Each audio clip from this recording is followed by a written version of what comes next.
അമ്മയായ ശേഷം വന്ന ചെറിയ ഇടവേളയ്ക്ക് ശേഷം കരിയറിൽ വീണ്ടും സജീവമാവുകയാണ് ഷംന കാസിം. തമിഴ് ചിത്രം ഡെവിലാണ് ഷംനയുടെ പുതിയ ചിത്രം. സംവിധായകൻ മിസ്കിന്റെ സഹോദരൻ ആദിത്യയാണ് ഡെവിൽ സംവിധാനം ചെയ്യുന്നത്. മലയാളത്തെക്കാൾ തമിഴ് തെലുങ്ക് സിനിമകളിലാണ് ഷംന കാസിം കൂടുതൽ സജീവം. കരിയറിനൊപ്പം കുടുംബജീവിതത്തിനും ഷംന ഇന്ന് പ്രാധാന്യം നൽകുന്നുണ്ട്. ഷാനിദ് ആസിഫ് അലി എന്നാണ് ഷംനയുടെ ഭർത്താവിന്റെ പേര്. 2002 ഒക്ടോബറിലായിരുന്നു ഇവരുടെ വിവാഹം നടന്നത്. ഭർത്താവിനെക്കുറിച്ചും വിവാഹ ജീവിതത്തെക്കുറിച്ചും സംസാരിക്കുകയാണ് ഷംന ഇപ്പോൾ.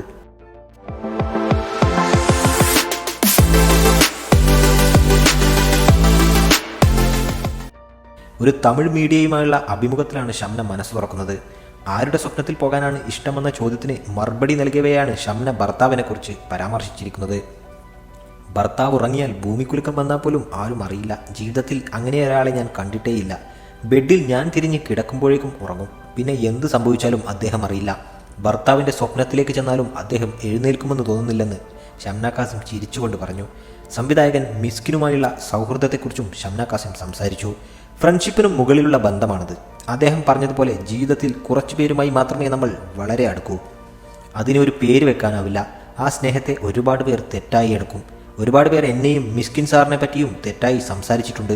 പറയുന്നവർ പറഞ്ഞുകൊണ്ടേയിരിക്കും. ഞങ്ങൾ എങ്ങനെയാണെന്ന് ഞങ്ങൾക്കറിയാം. അദ്ദേഹം ഒറ്റക്കാണ്. കല്യാണം കഴിച്ചില്ലെങ്കിൽ പോലും നല്ലൊരു പെൺകുട്ടി അടുത്ത് ഉണ്ടാകണമെന്നാണ് ഞാൻ പറഞ്ഞത്. എൻ്റെ ഭർത്താവിന് ജീവിതത്തിൽ ഞാൻ എത്രമാത്രം പ്രധാനമാണെന്ന് എനിക്കറിയാം. 5 ദിവസത്തേക്ക് ഷൂട്ടിന് വരുമ്പോൾ അദ്ദേഹം എത്രമാത്രം എന്നെ മിസ് ചെയ്യുന്നുണ്ടെന്നും എന്തിനെല്ലാം എന്നെ ആശ്രയിക്കുന്നെന്നും എനിക്കറിയാം. ഒരു പുരുഷന് സ്ത്രീയെ ആവശ്യമാണ്. സ്ത്രീകളില്ലെങ്കിലും ജീവിക്കാമെന്ന് ചിലർ പറയും. പുരുഷൻ വേണ്ടെന്ന് ചില സ്ത്രീകളും പറയും. പക്ഷേ ചിലയിടങ്ങളിൽ നിങ്ങൾക്ക് പങ്കാളിയെ ആവശ്യമാണ്.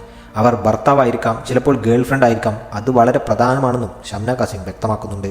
കരിയറിന് ഭർത്താവ് നൽകുന്ന പിന്തുണയെക്കുറിച്ചും ഷംന കാസിം സംസാരിച്ചു. അദ്ദേഹത്തിൻ്റെ പിന്തുണയുള്ളത് കൊണ്ടാണ് ഞാൻ തിരിച്ചു വന്നത്. കല്യാണം എന്ന് പറയുമ്പോൾ എൻ്റെ ഉള്ളിൽ ഭയമുണ്ടായിരുന്നു. കാരണം ഇൻഡസ്ട്രിയിലുള്ള സുഹൃത്തുക്കളിൽ പലരും ഡൈവോഴ്സായി. അവർക്കിടയിൽ പ്രശ്നം വരാൻ കാരണം വർക്കായിരുന്നു. സിനിമ വിടാൻ പറ്റില്ലെന്ന് എനിക്ക് ഉറപ്പായിരുന്നു. ഇതിൻ്റെ ഉള്ളിൽ വന്നാൽ പോകുമെന്ന് പറയുമെന്നല്ലാതെ അവസാനം നമ്മൾ സിനിമയിലേക്ക് തിരിച്ചെത്തും. ഡാൻസും സിനിമയും മാത്രമേ എനിക്ക് അറിയൂ. എനിക്ക് ഇൻഡിപെൻഡൻ്റായി ജീവിക്കണമെന്നത് പ്രധാനമായിരുന്നു. ഇപ്പോൾ പോലും ഭർത്താവിൻ്റെ അടുത്ത് പോയി എനിക്കത് വാങ്ങിത്തരണമെന്ന് പറയാറില്ല. എന്തുകൊണ്ട് എന്നോട് പറയുന്നില്ലെന്ന് അദ്ദേഹം ഇടയ്ക്ക് ചോദിക്കും. പക്ഷേ അദ്ദേഹത്തിന് അറിയാം, എൻ്റെ അമ്മയെപ്പോലെ തന്നെ സപ്പോർട്ട് ചെയ്യുന്ന ഭർത്താവാണ്. ഒരു മുസ്ലിമിനെ വിവാഹം ചെയ്ത് ദുബായിലേക്ക് പോകുമെന്ന് ഞാനൊരിക്കലും കരുതിയിരുന്നില്ല. പക്ഷേ ഞാൻ കണ്ടത് ജീവിതത്തിലെ ഏറ്റവും നല്ല വ്യക്തിയാണെന്നും ഷംന കാസിം വ്യക്തമാക്കുന്നുണ്ട്.